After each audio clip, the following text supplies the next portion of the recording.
Alhamdulillah, kita sama-sama bersyukur kepada Allah Subhanahu wa Ta'ala. Malam hari ini kita semua sama-sama dipilih Allah untuk berkumpul di tempat yang mulia, di waktu yang mulia, insyaallah dihadiri oleh orang-orang yang mulia, mengagungkan daripada manusia yang paling mulia, Nabi besar Muhammad sallallahu alaihi wasallam. Mudah-mudahan tidak satu pun di antara kita pulang meninggalkan tempat ini melainkan Allah Subhanahu wa Ta'ala memuliakan kita di dunia maupun di akhirat. Dan Allah Subhanahu wa Ta'ala memuliakan zahir dan batin kita dengan berkat Rasulullah sallallahu alaihi wasallam. Amin ya rabbal alamin. Bagaimana tidak, sedangkan tidaklah Allah Subhanahu wa Ta'ala mengutus dari Nabi besar Muhammad, melainkan Allah Ta'ala memerintahkan yatlu alaihi ayatihi wa yuzakkikum. Allah Ta'ala mengutus Nabi Muhammad ke alam semesta ini tidak bukan dan tidak lain. Yang pertama adalah menyampaikan daripada firman-firman Allah, menyampaikan wahyu dari Allah, wa yuzakkikum, dan mensucikan kita manusia-manusia dari kehinaan kepada kemuliaan, dari kehancuran kepada keselamatan, dari kegelapan liyukhrijakum min zulumatid dunya ila dayajiri, dari kegelapan kepada jalan yang terang benderang di bawah naungan Nabi besar Muhammad sallallahu alaihi wasallam. Sehingga di dalam syair tauhid dikatakan wa afdalul khalqi 'ala al-itlaqi nabiyuna famil 'adishiqaqi. Barang siapa orang, siapapun, kapanpun, dimanapun, dia mengikuti jalan Nabi Muhammad, dia mengikuti kehidupan Nabi Muhammad, dia menghidupkan syariat Nabi Muhammad, dia bermuamalah dengan muamalah Nabi Muhammad, maka dia akan memperoleh keberuntungan di dunia maupun di akhirat.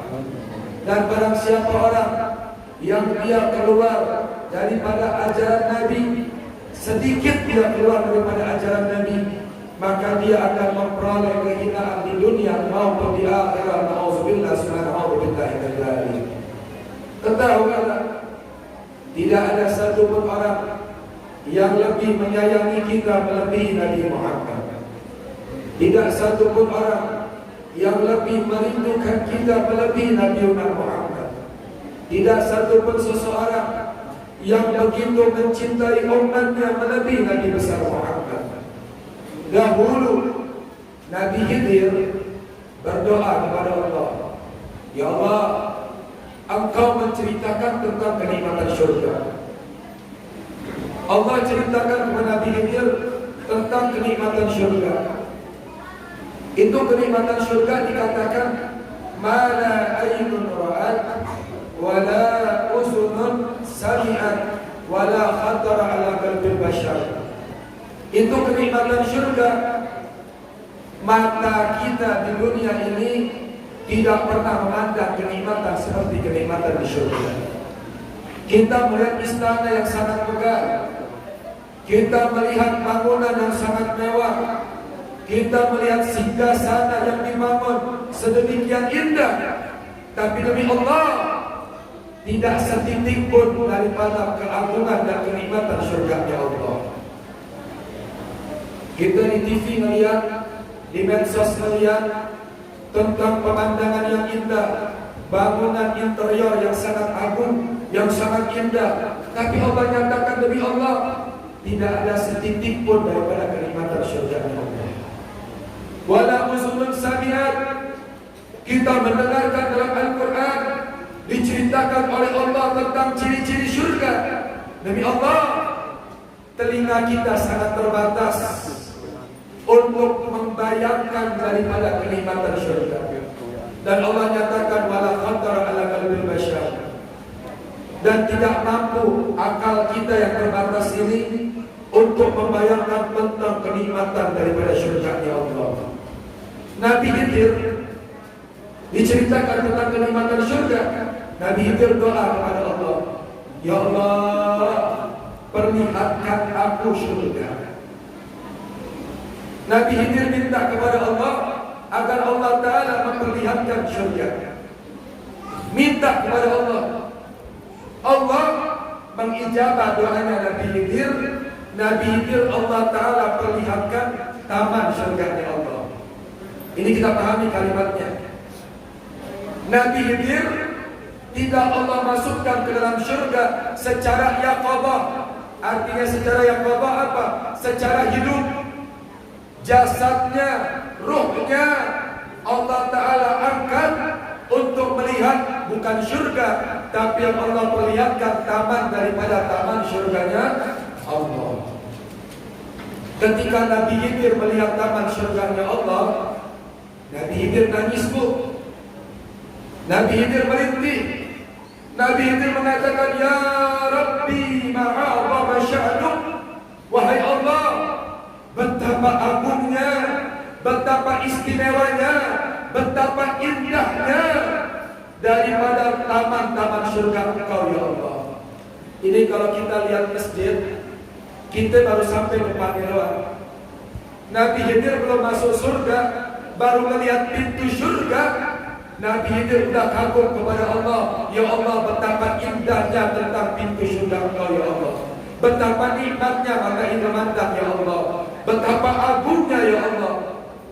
Maka Allah bilang, ya Khidir, marhaban ya Allah. Sudah kamu melihat pintu surga? Sudah ya Allah. Terus kembali kamu ke alam dunia. Apa kata Nabi Khidir? Ya Allah, tidak mau aku. Ya Khidir, kamu punya umat, masih punya tugas. Kamu masih harus mengemban risalah. Apa kata Nabi Khidir? Ya Allah, udah cukup ya Allah. Ane betah di mari. Kata orang Jambinya, aku tidak balik balik. Sudah tidak mau pulang lagi. Di pintu surganya Allah nikmat banget. Allah bilang, ya Khidir, kamu punya umat. Apa kata Nabi Khidir? Ya Allah, ketika aku melihat pintu surga, ngeblank akalku ya Allah. Perasaanku langsung hanyut ya Allah. Tidak ada kecintaan lagi terhadap dunia ya Allah. Bahkan aku lupa terhadap umatku ya Allah. Baru lihat pintu surga, Nabi Khidir udah lupa sama umatnya. Allah bilang lagi, ya Khidir, kamu punya istri sama anak. Apa kata Nabi Khidir? Ya Allah, lupa aku sama istri sama anak ya Allah. Udah ya Allah, biarkan aku diberikan izin untuk berada di pintu surga selama-lamanya. Ini doanya Nabi Khidir. Maka ada dua nabi yang diangkat oleh Allah ke langit. Yang pertama Nabi Khidir, yang kedua rohnya Nabi Isa. Kalau Nabi Isa Allah angkat ke langit, Nabi Khidir Allah Ta'ala letakkan di depan pintu surga ya Allah. Baru melihat pintu surga. Dari 124.000 nabi, kemudian Allah Ta'ala menciptakan 113 rasul. Jadi kalau ditanya nabi ada berapa? 25 itu yang wajib diketahui. Nabi ada 124.000 dan rasul ada 113. Nabi belum tentu rasul. Kalau rasul udah pasti nabi. Kalau nabi selain diutus oleh Allah, tapi para nabi tidak diwajibkan untuk menyampaikan risalah. Tapi kalau rasul, selain mereka seorang nabi utusan Allah, mereka mengemban tugas kewajiban dari Allah untuk mengemban risalah. Dari sekian banyak nabi, dari sekian banyak rasul, Allah Ta'ala mewajibkan kita mengimani dan mengetahui daripada 25 nabi. Dari 25 nabi ini Allah Ta'ala golongkan lagi 5 orang nabi, namanya Nabi VVIP, Nabi elit. Coba minta ibu-ibu jangan ya. Ini suara Habib ini sudah habis, Bu. Ini masuk Jambi ini tetes darah terakhir rasanya. Sebab udah keliling sampai ke Tembilahan, ke Tongkolan, Kuala Tunggal dan sekitarnya, sampai di kota Jambi. Ini namanya last time. Karena besok acara terakhir di Jambi, lusa sudah pulang lagi ke Jakarta. Jadi suaranya udah habis. Jadi tolong ibu-ibu yang tenang, ceramah Habib gak bakal lama. Ceramahnya sedikit tapi yang penting harus ngerti. Ceramahnya sedikit gak bakal lama. Insya Allah bentuk surut udah. Dan tolong yang bawa anak-anak, anak-anaknya diperhatikan juga, biar tidak mengganggu kehusyuk. Tolong ya. Sekali lagi ceramahnya gak bakal lama. Tapi Masya Allah yang datang ibu-ibunya ahli syurga semua ini. Iya, ibu-ibunya ahli syurga. Sebagian masjid, sebagian majelis itu kalau ceramah kadang-kadang capek. Kenapa? Perempuannya demen ngobrol. Ustadznya ceramah, ibu-ibunya ikut ceramah juga. Jadi bingung kita kadang-kadang. Tapi alhamdulillah yang datang semua ibu-ibunya Masya Allah. Makanya Bu, kalau pergi pengajian biasakan bawa air. Biasakan bawa air buat apa, Beb? Buat itu air bukan. Buat diminum bukan. Simpan depan kita, Bu. Jadi kalau ada teman kita ngajak ngobrol, sebab di masjid ini Bu kadang-kadang jinnya banyak, Bu. Di masjid ini kadang-kadang godaan syaitannya lebih tapi kadang syaitannya menyerupai manusia. Apa kata Allah? Allazi yuwaswisu fi sudur minal jinnati. Yang bikin kita was-was siapa? Dari golongan jin maupun golongan manusia. Jadi apa gunanya bawa air? Kalau teman kita ngajak ngobrol, kita ambil itu air, baca a'udzubillahi minasyaitonir rajim, sembur ke mukanya. Paham? Paham? Jadi kalau yang ngajak ngobrol gak ada bedanya sama yang bilang bukan Habib ya. Jadi mohon yang tenang, jangan mau ngobrol. Bismillahirrahmanirrahim. Jadi dari sekian banyak usul yang wajib diketahui cuma 25. Dari 25 Allah berikan lagi 5 nabi yang elit, nabi yang kelasnya VVIP. Siapa tuh nabi? Namanya Ulul Azmi. Artinya ulul azmi apa? Nabi-nabi yang mempunyai kemuliaan yang sangat agung di hadapan Allah Subhanahu wa taala. Siapa 5 nabi tersebut? Yang pertama adalah Nabi Ibrahim. Yang kedua adalah Nabi Allah Musa. Yang ketiga adalah Nabi Allah Nuh. Yang keempat Nabi Isa. Yang kelima adalah Nabi besar Muhammad sallallahu alaihi wasallam. Ini jemaah yang mulia tersebut, mereka mempunyai kedudukan tinggi di hadapan Allah, mempunyai kemuliaan di hadapan Allah, menjadi pemimpin para nabi yang lain. Apa yang membuat mereka begitu mulia? Bukan dengan banyaknya pengikut. Apakah dengan banyaknya pengikut? Enggak. Apakah dengan banyaknya mukjizat? Tidak. Apakah nabi ini mempunyai kekayaan? Tidak. Apakah nabi-nabi ini mempunyai keturunan yang soleh dan soleha? Tidak. Tapi 5 nabi ini menjadi nabi yang sangat istimewa di hadapan Allah karena kesabarannya, karena kesungguhannya, karena ketulusannya, karena kegigihannya di dalam mengemban perintah dari Allah Subhanahu wa ta'ala. Siapa yang pertama? Nabi Ibrahim. Nabi Ibrahim ini gelarnya sebagai apa? Abal Anbiya, bapak moyangnya para nabi. Kenapa Nabi Ibrahim dibilang Abal Anbiya? Ketika beliau menikah selama puluhan tahun beliau tidak dikaruniai anak oleh Allah Subhanahu wa taala. Puluhan tahun tidak punya anak. Tapi Nabi Ibrahim sabar. Ketika beliau mempunyai anak satu-satunya, anak beliau bernama Ismail. Ini Ismail ketika lahir ke alam dunia, anak semata wayang beliau.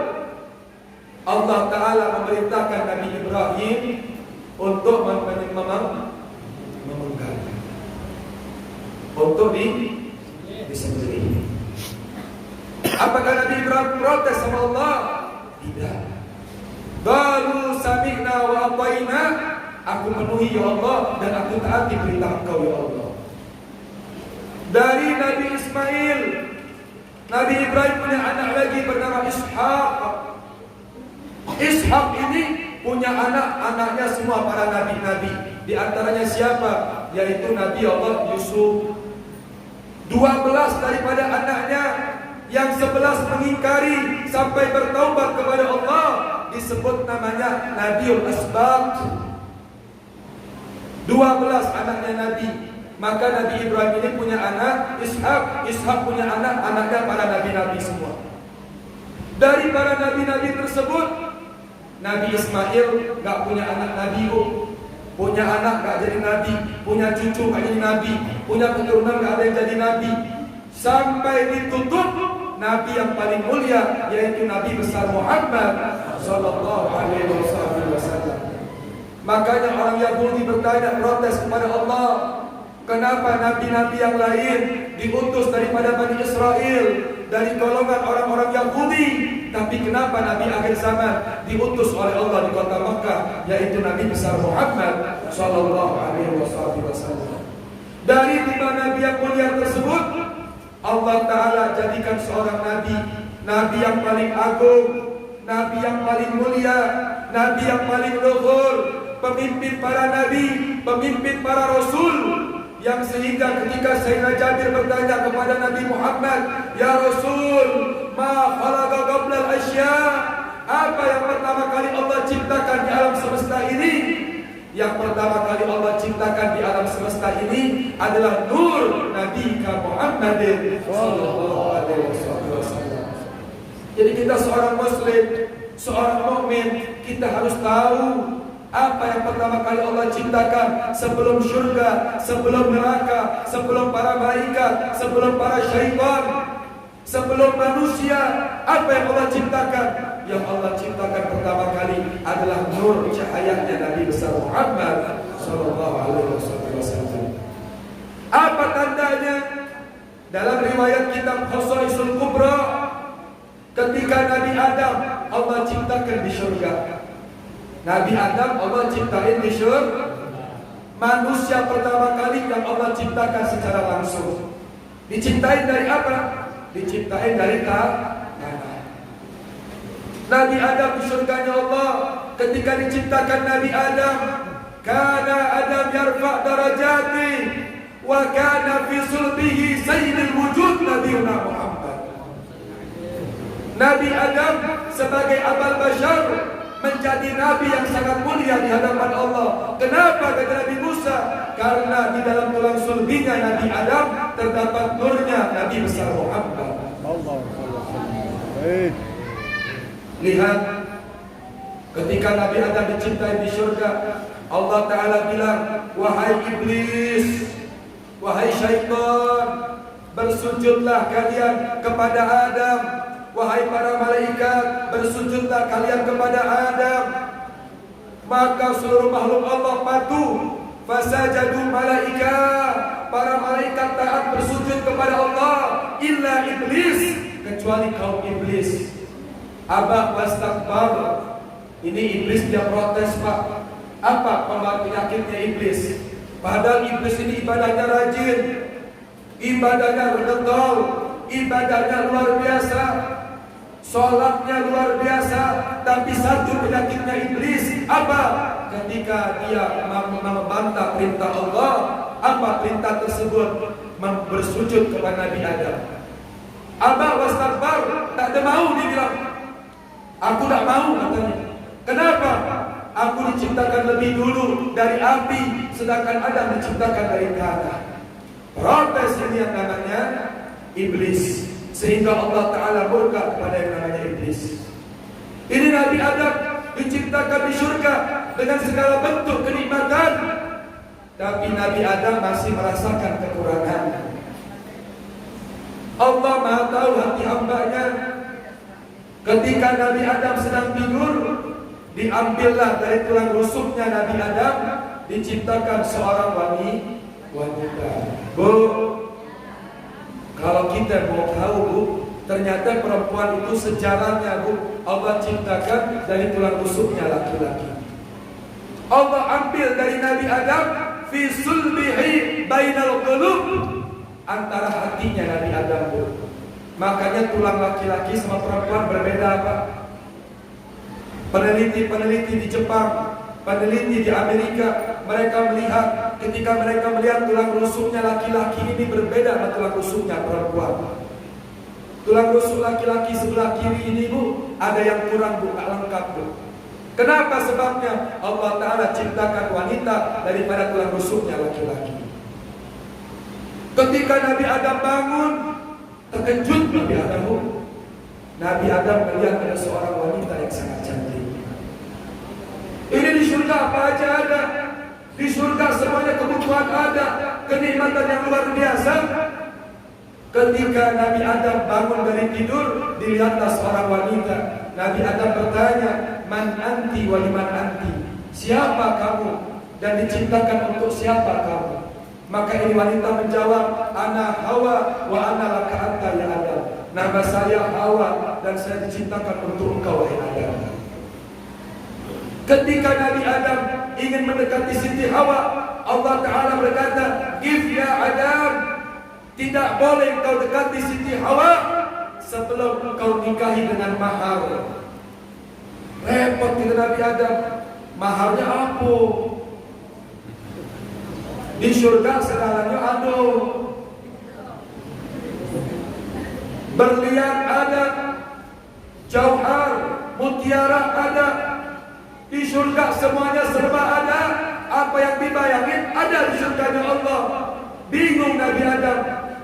Ya Allah, apa mahar aku menikahi Siti Hawa? Maka Allah menjawab, sallu ala siddiqa Muhammad.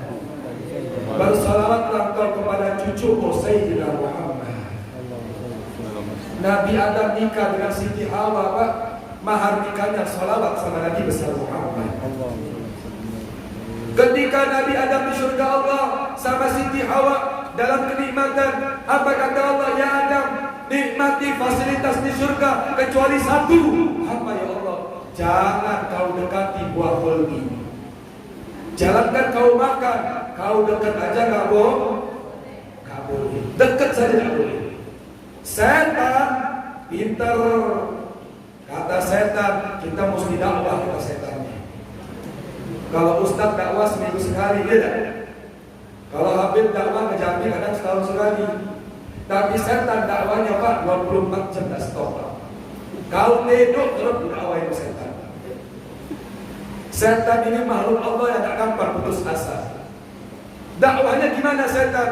Kalau Habib nyampe lewat ceramah, masuk kuping kanan, harapan mudah-mudahan nyampe ke hati. Tapi kalau setan tak sembarangan, setan mengalir di darahnya anak Adam. Inna syaitan yajri fi dam ibni Adam majra'an. Syaitan itu mengalir dalam tubuhnya anak Adam. Dibisikin sama syaitan. Syaitan bilang, ya Adam, makan buah khuldi. Tak galak. Tak mau aku tadi. Makan. Kalau kau makan buah khuldi, kau itu makhluk yang fana. Kau tak kekal, kau bakal mati. Tapi kalau kau makan buah khuldi, kau akan kekal selama-lamanya. Tak mau aku, dilarang sama Allah. Cicip dikit baik, cicip manis buahnya. Tak mau, Nabi Adam. Kenapa? Laki-laki makhluk Allah yang gak gampang terpengaruh. Maka setan gak putus asa. Kata setan, kelemahan laki-laki perempuan.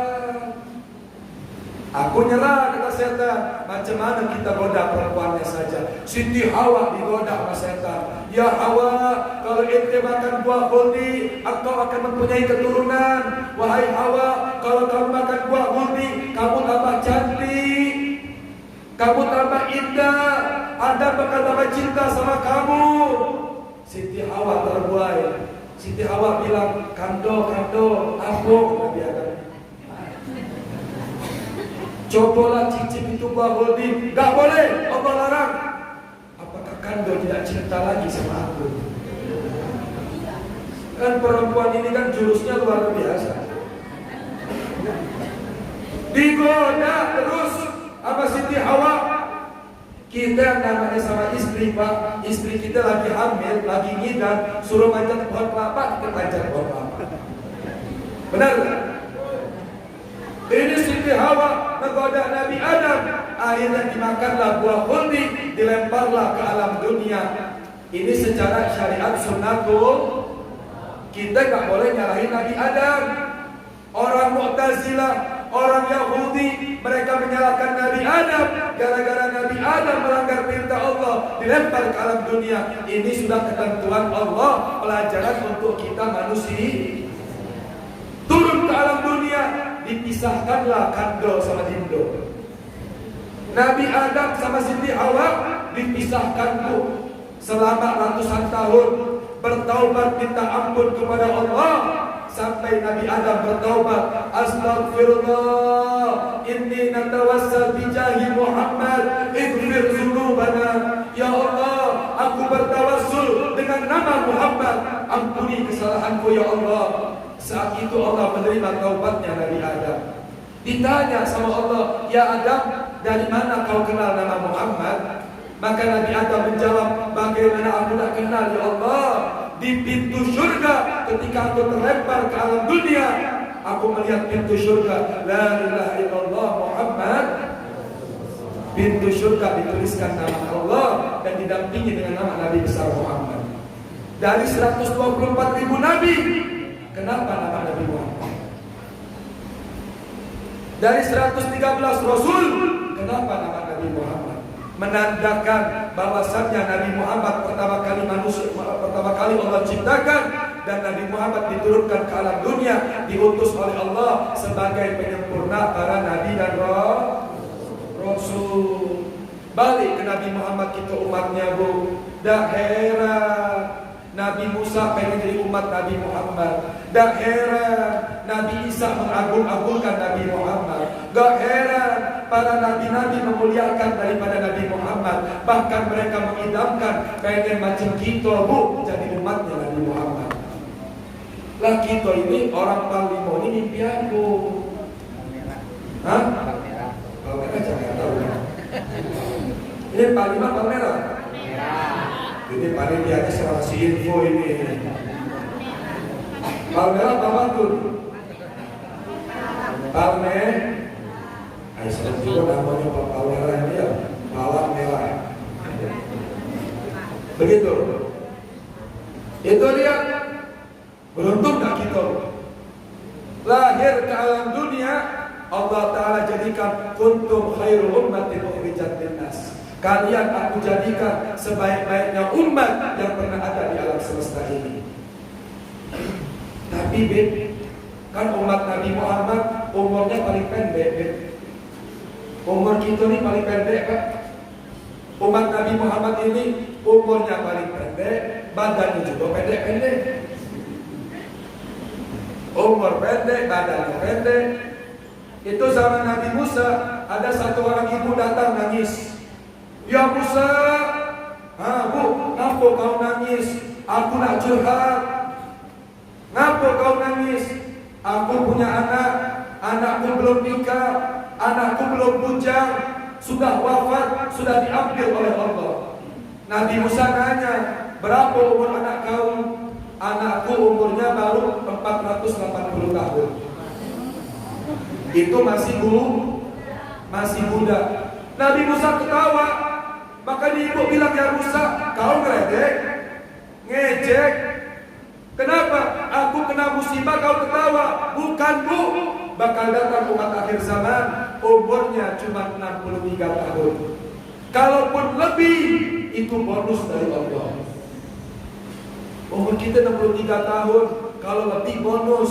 Tapi makin zaman kesini, banyak orang masih muda udah wafat. Benar tak?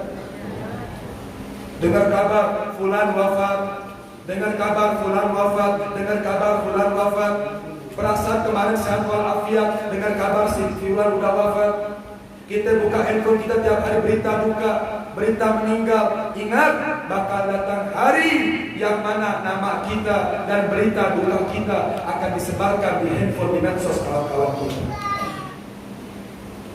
63 tahun. Dan Nabi bilang apa? Tanda-tandanya hari kiamat telah dekat apa? Umur tak ada kerasa lagi. Kita pernah jadi anak kecil kan? Ya pernah lah, tidak mungkin lahir langsung tua.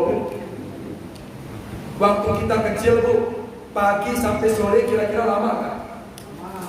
Berkah kan bu? Apalagi bulan puasa pak, berasa banget pak. Kayaknya maghrib lama banget. Benar nggak? Pagi sampai sore lah lama. Tapi makin kesini umur kita nggak berasa lagi. Pagi ketemu malam, malam ketemu pagi. Dari satu minggu ke minggu berikutnya, dari satu bulan ke bulan berikutnya, dari satu tahun ke tahun berikutnya. Al-mautu ya'ti musri'an. Dan kematian semakin dekat kepada kita. Pulsa umur kita nggak banyak bu. Kuota kita nggak lama bu. Kalau pulsa handphone kita bisa perpanjang. Tapi pulsa umur kita yang berkurang. Demi Allah, setiap detiknya tidak mampu kembali lagi kepada kita. Ini nafas yang barusan keluar bu, nggak bisa kita kembalikan lagi bu.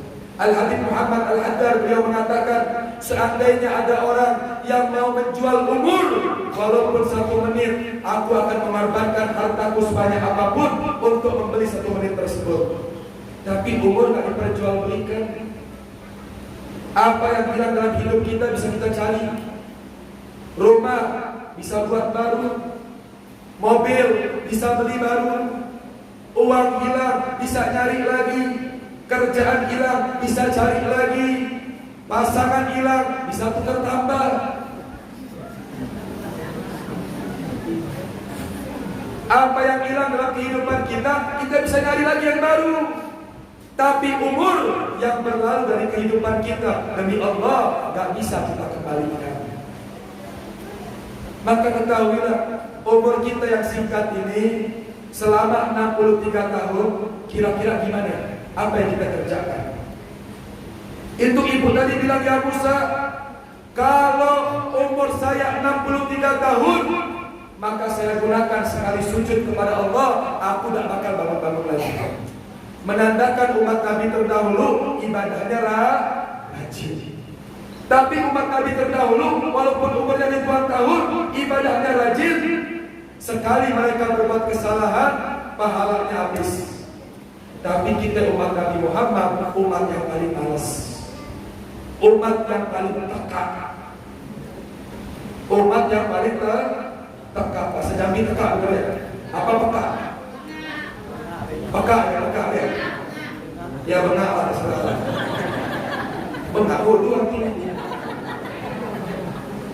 Ya terserah lah, benar lah, buyan lah, terserah lah pokoknya. Iya. Umat yang paling bengak ibu-ibunya. Iyalah.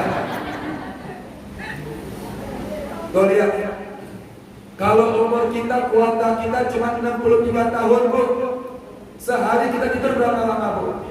Sehari kita tidur paling banyak 8. Oke, katakan sehari kita tidur 6. Selama 6 jam kita gak sadar sehari. Berarti umur kita kalau 63 tahun itu pun kalau dipakai tidur 6 jam kita bagi, berarti kita hidup di alam dunia cuma 43 tahun. Sisanya 20 tahun kita di meleknya 43 tahun. Itu kalau hidup sampai umur kita 63. Sisanya kemana umur kita?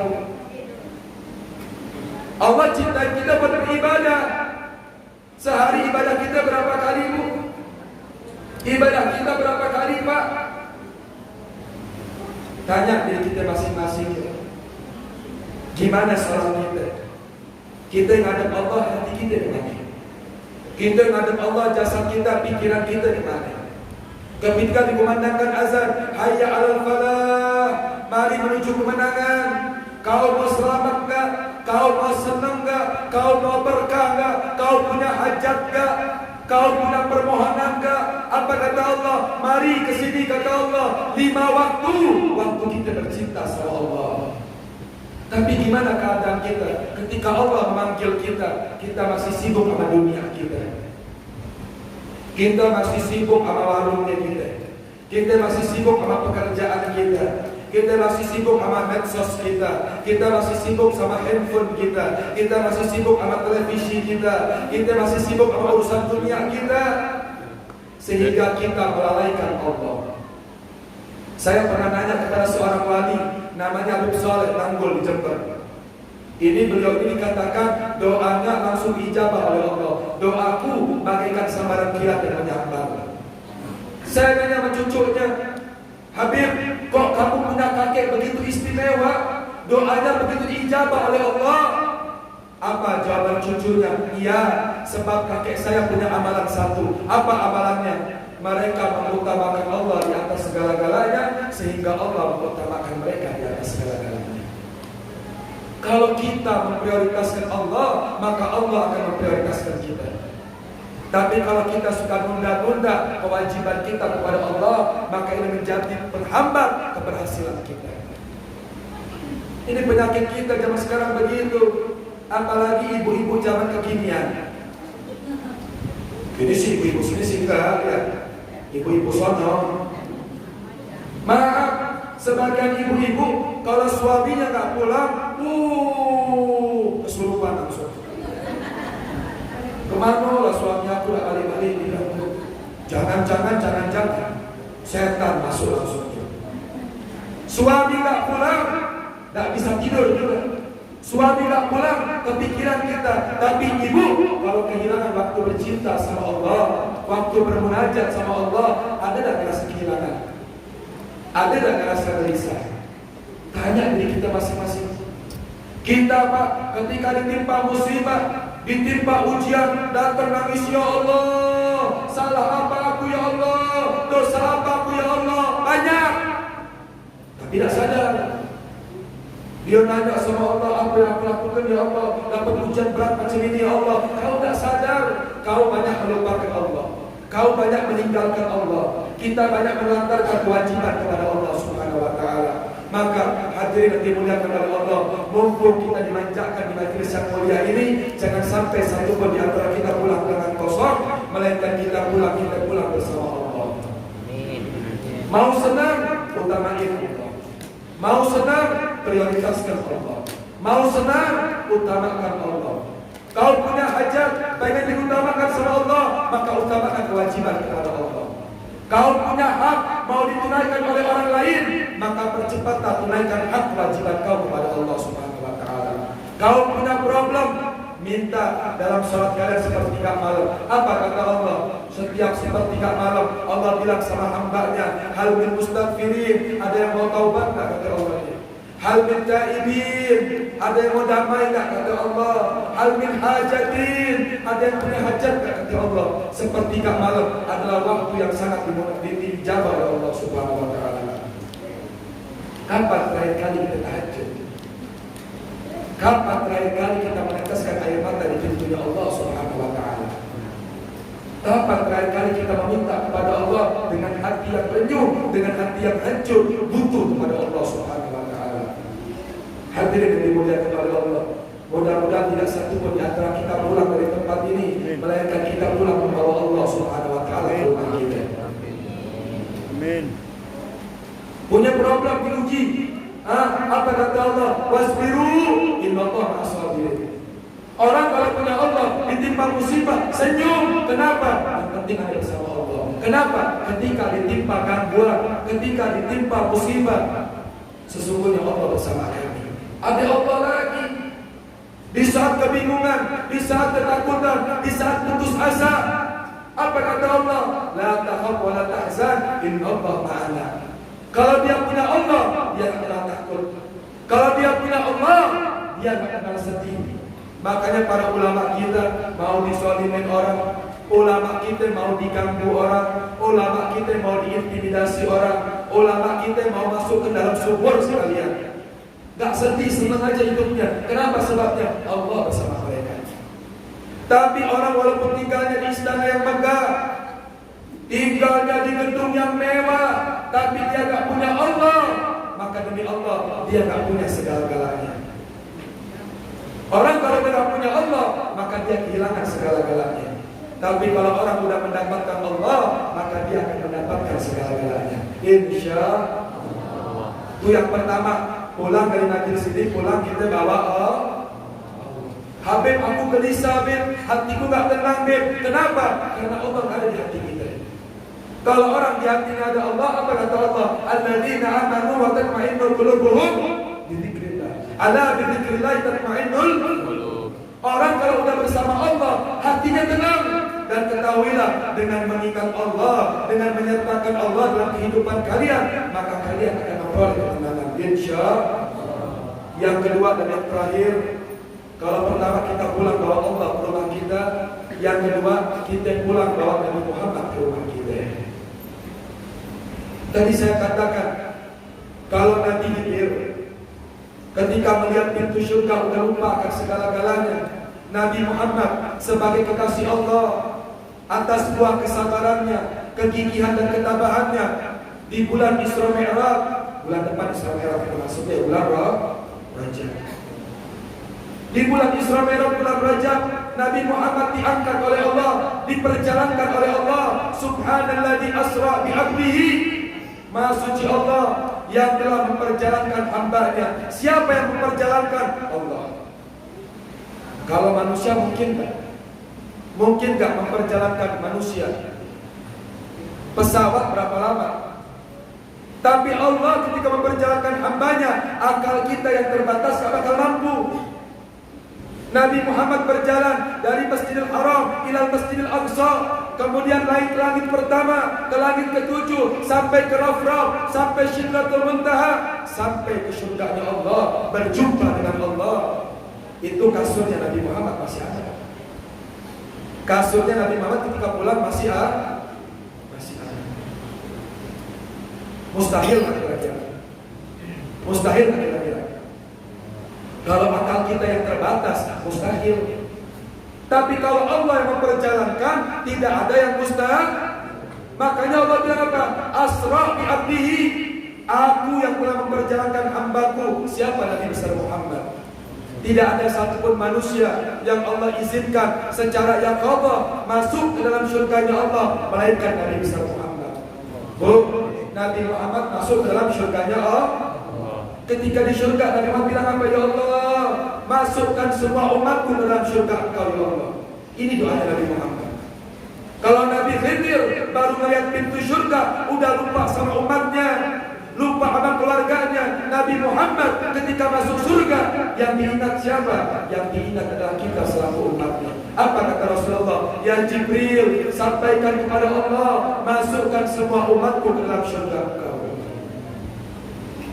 Makanya umat Nabi Muhammad, walaupun bengak kata ibu-ibu tadi, walaupun teka, walaupun susah, walaupun malas, walaupun umurnya pendek, ibadahnya pas-pasan, tapi kita umat Nabi Muhammad, karena berkat doa Nabi, apa kata Nabi? Ya Allah, masukkan umatku semua ke dalam surga.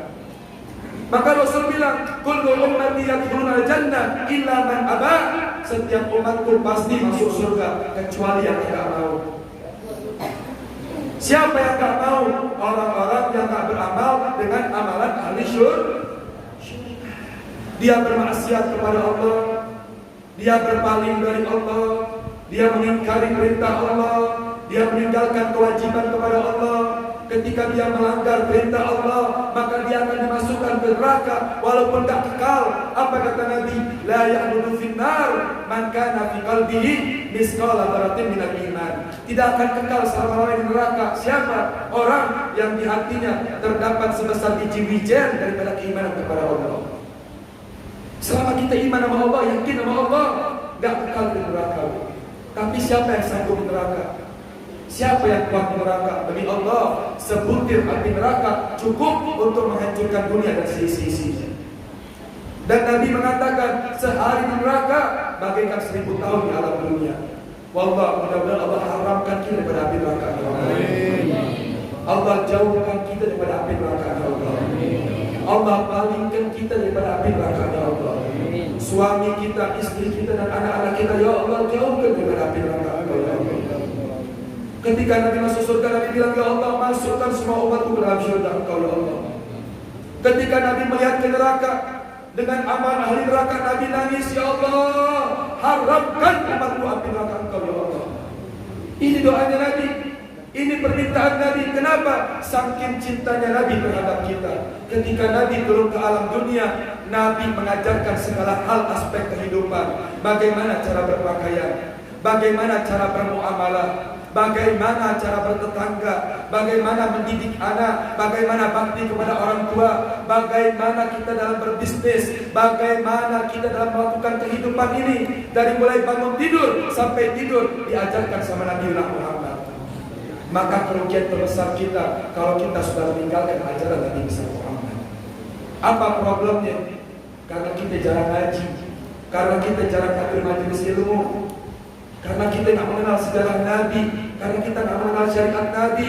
Sedangkan mereka para musuh Allah, orang-orang kafir, mereka berlomba-lomba bagaimana caranya agar kita umat Nabi meninggalkan ajaran Nabi, meninggalkan syariat Nabi, sehingga mereka mengidolakan orang-orang yang dihinakan oleh Allah Subhanahu wa Ta'ala. Terakhir saya tutup introspeksi diri kita.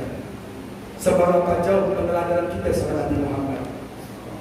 Seberapa jauh pengenalan kita sama Nabi Muhammad? Seberapa banyak sunnah Nabi yang kita kerjakan? Seberapa banyak syariat Nabi yang sudah kita hidupkan? Demi Allah, jangan biarkan pemikiran barat masuk ke pikiran kita. Jangan biarkan di hati kita mengidolakan tokoh-tokoh kufar. Bagaimana mereka mengajarkan kepada kita melalui medsos, melalui handphone, melalui aplikasi. Berapa banyak anak perempuan kita berjoget kesetanan? Berapa banyak anak perempuan kita yang memajang fotonya, mengumbar auratnya, kemudian disebarkan di media sosial? Berapa banyak dosa jariah yang mereka berikan kepada orang tuanya? Berapa banyak dosa jariah yang mereka berikan kepada anak-anaknya, kepada pamannya, kepada kakeknya? Rasul mengatakan, perempuan mereka keluar rumah membuka aurat, maka cukup selangkah kedua orang tuanya menuju neraka Allah. Kalau besok kita meninggal, foto kita, aurat kita masih terpampang di media sosial, berapa banyak mata yang memandang aurat kita, maka sebanyak itulah dosa jariah yang mengalir kepada kita besok di alam kubur. Alhamdulillah, subhanallah. Tapi kalau perempuan buat dosa gak sendirian. Kalau perempuan buat dosa, dia bawa 6 laki-laki. Siapa? Yang pertama dia bawa suaminya terkena dosanya. Yang kedua siapa? Bapaknya. Yang ketiga siapa? Anak laki-lakinya. Yang keempat siapa? Pamannya. Kemudian siapa lagi? Mahramnya. Yang terakhir siapa? Kakeknya. Mereka terbawa dosa daripada apa yang dikerjakan oleh wanita yang mengubah auratnya. Hadirin, apa problemnya?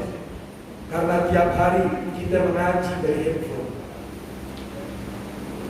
Mau tidur kita buka handphone, bangun tidur kita buka handphone.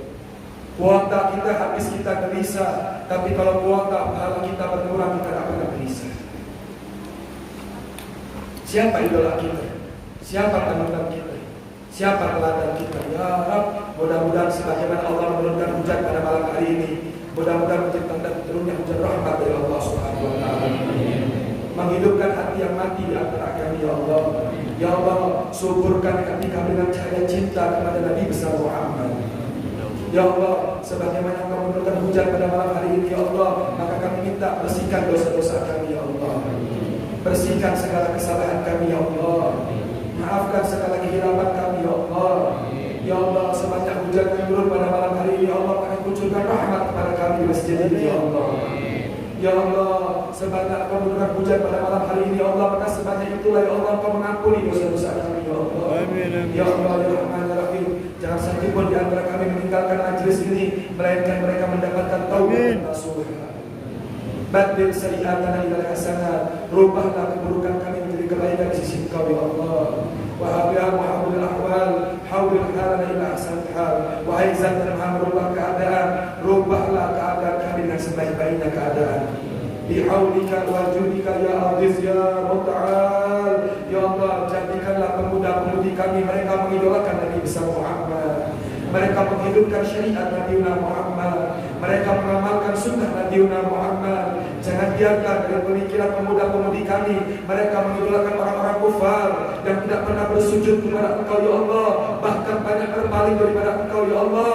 Jauhkan kami dengan pemikiran kufar ya Allah, birahmatika ya arhamar rahimin. Allahumma jal jaman hadza jaman marhuman wa tafarraqna min ba'di tafarruqan ma'suman wa la tajal finna wa la minna wa la ma'an sakin wa la mahruma. Allahumma ya qadhi al-hajat wa ya sami' ad-du'a wa ya ghafir az-zunubi wa khati'ah ya arhamar rahimin ya maulana ya mujib ya hadir la lagib. Tawassalna ilaika bil habib taqdi hajatina gharib ya Allah, taqdi hajatina gharib ya Allah, taqdi hajatina gharib ya Allah. Jangan satu pun di antara kami pulang melainkan Kau kabulkan segala hajat-hajatnya ya Allah. Ya Allah, apabila hajat tersebut baik untuk kami ya Allah, maka percepatlah ya Allah. Ya Allah, apabila hajat tersebut membuat kami berpaling dari Engkau ya Allah, maka tunda hajat kami ya Allah.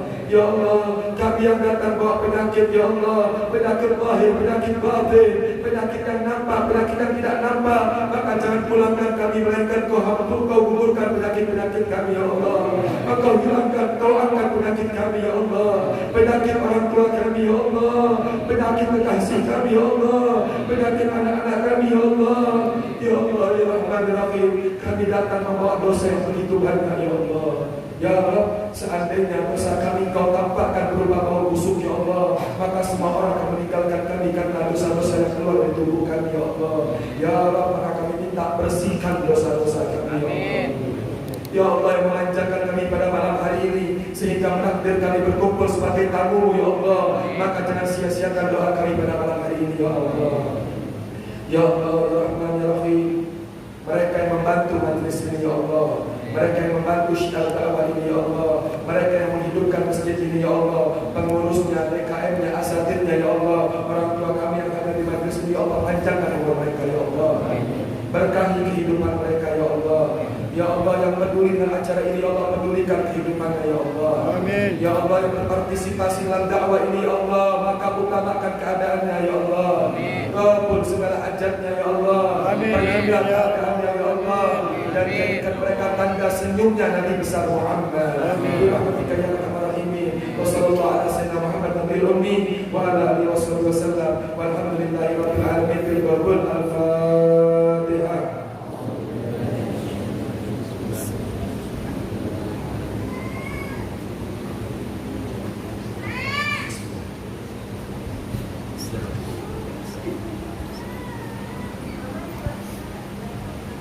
Hadirin, terakhir saya berikan satu ijazah. Yang mana ijazah ini adalah ijazah ratib. Udah dikasih ijazah ratib belum di sini? Belum. Hah? Udah belum? Belum ya. Ratib itu artinya apa, Bu? Ratib itu artinya susunan. Susunan apa? Doa-doa yang dibaca oleh Nabi Muhammad, yang doa tersebut diturunkan kepada para sahabat, kemudian kepada para aulia, dirangkum menjadi satu bernama doa ratib. Barang siapa orang membaca ratib, maka Allah pelihara, dijauhkan dari bala, dijauhkan dari musibah, dijauhkan dari wabah, dijauhkan dari sihir, dijauhkan dari yang dengki, dijauhkan dari yang hasad. Dan ratib itu kalau dibaca 7 rumah ke samping, 7 rumah ke kiri, 7 rumah ke depan dan ke belakang, mendapatkan rahmat dari Allah gara-gara satu orang membaca ratib. Maka saya ijazahkan sebagaimana saya mendapatkan ijazah dari para guru-guru saya, yaitu Ratibul Al-Haddad. Ajaztukum haddal ijazah Ratibul Haddad musalsalatan min sayyidil murabbi Al-Habib Jinda bin Afdal bin Salim bin Jinda, wa tawassalna ala Sayyid Habib Umar bin Hafid bin Syekh Umar bin Salim. Ajaztukum hazil ijazah. Mudah-mudahan Allah berikan taufik hidayah kepada kita untuk senantiasa mengamalkan Di masjid baca ratib, di rumah kita baca ratib. Dan besok masuk bulan suci Ramadan, sebelum tarawih biasakan baca ratib sambil tunggu jamaah ke masjid. Kalau isya langsung tarawih, kadang-kadang perut kita ngejerit. Gak usah bapak-bapak, saya juga kuat pak. Azan isya langsung sholat capek. Iya. Tapi ketika azan isya itu biasakan baca ratib dulu, biar perut kita nggak kaget pak. Kenapa? Mentakhirkan sholat isya itu sunnah. Wa yusannu ta'khir sholat isya. Allah sunnahkan mentakhir sholat isya, tapi sunnah ketika mengerjakan amal ibadah. Kalau takhirkan sholat isya bukan main catur, main gaple, bukan. Tapi boleh mentakhirkan ketika kita mengerjakan ibadah.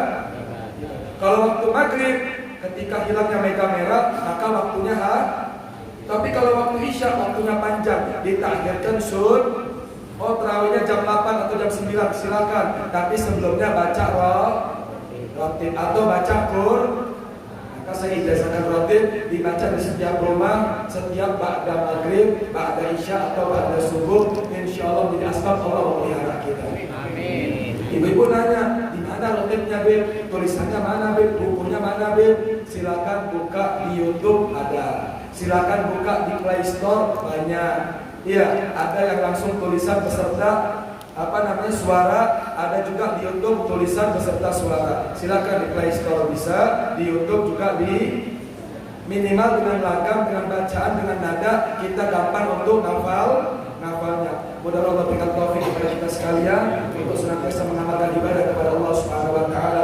Amin rabbal alamin. Kurang lebihnya saya mohon maaf. Hadanallahu iyyakum ajma'in. Wa la ilaha illa Assalamualaikum warahmatullahi wabarakatuh.